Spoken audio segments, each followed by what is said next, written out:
Hi, I'm Rachel from Align Movement Studios, and I'd like to welcome Derek today.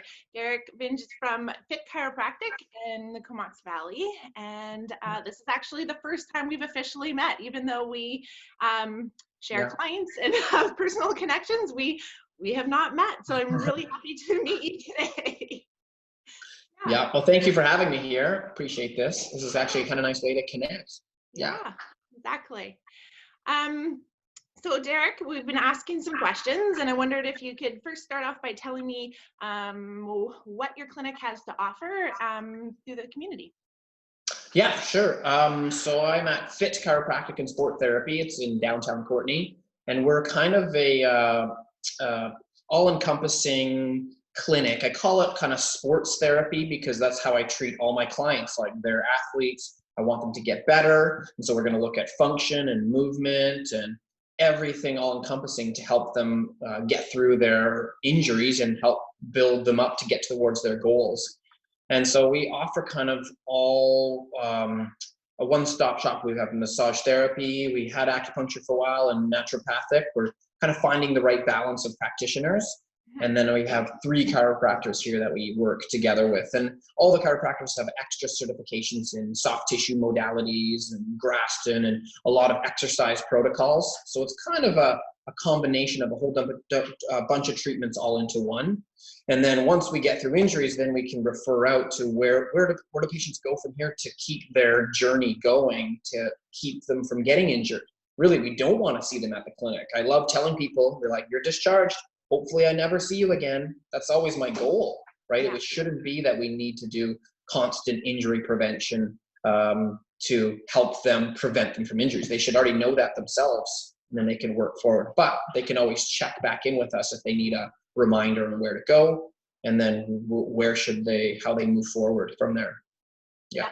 Some maintenance, some fine tuning as they go along. Yeah. And so this is a big time. This is big change for everybody. Yeah. Everybody, period. But especially in our industry, we're all sort of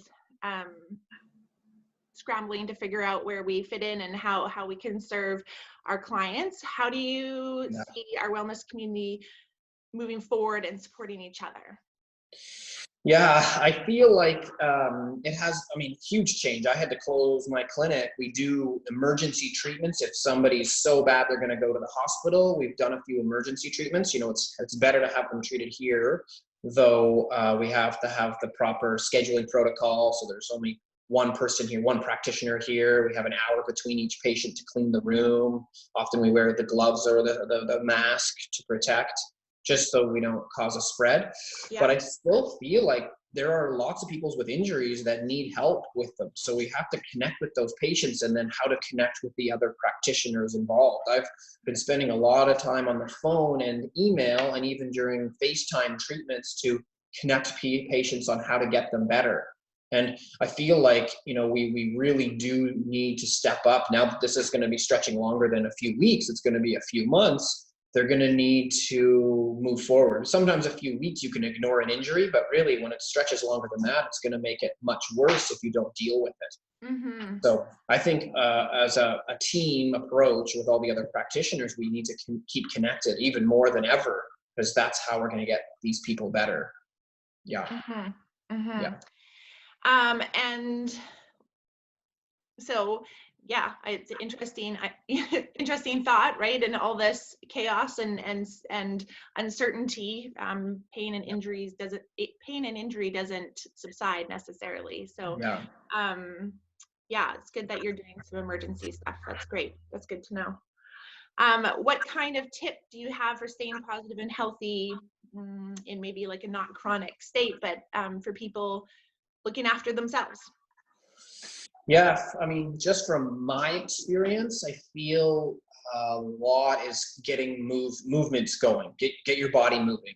Even for me, I've had some like downer days where I'm just feeling in the funks. It's like I can't get out. I can't go to work and have a good day at work because there's nothing to do, and then I can't go and exercise very easily if everything's closed. The ski hill's closed, the trails are closed. So I feel like my protocol first thing in the morning is get up and go for a walk.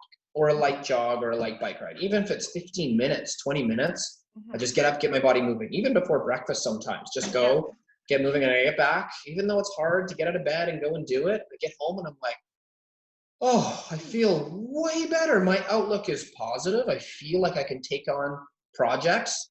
You know, the thought is that this could stretch on for 4 months is kind of depressing. It's like, oh man, I could do those jobs in 3 months' time and they'd still be there. So why do them? But that's a bad way to think. I think we have to think positively, like, okay, each day have a little project to work through, keep us moving forward. So for me, it's just any sort of movement.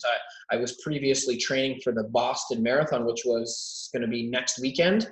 Right. So I've trained for 4 months hard on the road, and my fitness was coming along really well. But all of a sudden, as you know, it got canceled, and my motivation to run went quite a bit down. I was like, why would I go run hard if I don't need to?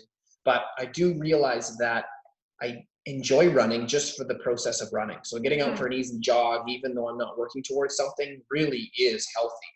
It's that classic quote, life is the journey, not the destination, right? We're just working through and enjoy what you're doing, because that's really the most important part. Yeah. What a great perspective.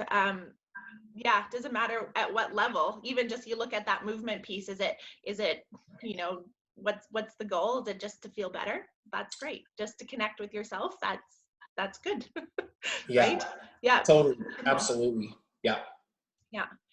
And do you have like an exercise for body, mind, or soul that you might want to share with us? I feel like, just even from my injuries and my own self, is a big one I always do no matter what. And I feel like because it is such a huge connector to the whole body, is the psoas muscle. The muscle, I think it's called the muscle of the soul. It connects from your T12, T11, T12, all the way through your pelvis, through your hips, to the inside of your leg, like inside of your femur. So it's like the biggest movement muscle to lift your leg.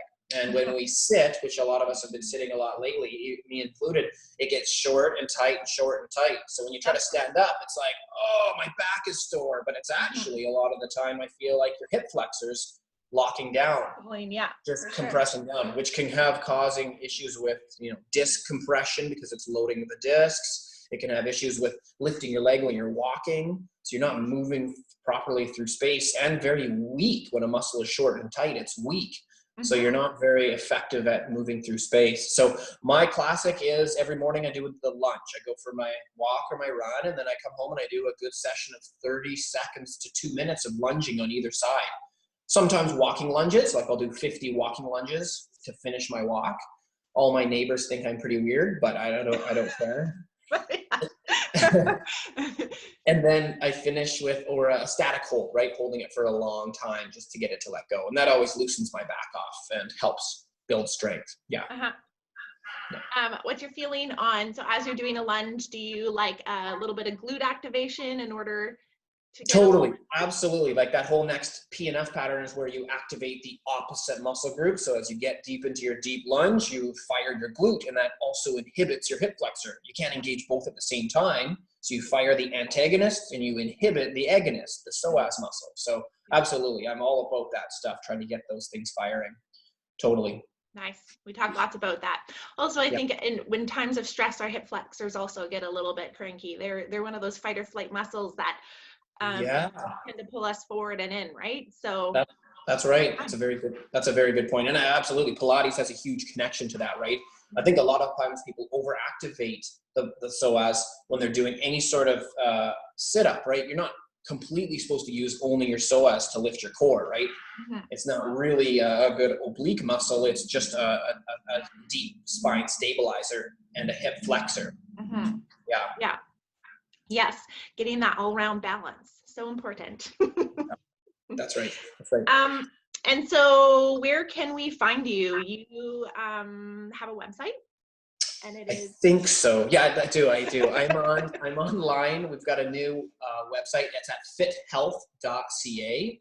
And actually our new website has a connection to our scheduling system, which is the Jane app. It's a really good system. And we can do telehealth appointments right through our scheduling software. So like FaceTime, just like this, I can treat from home and go through some exercises. And then we've created a couple videos, YouTube videos, on how to help relax injuries. And we're trying to put a library together of other videos.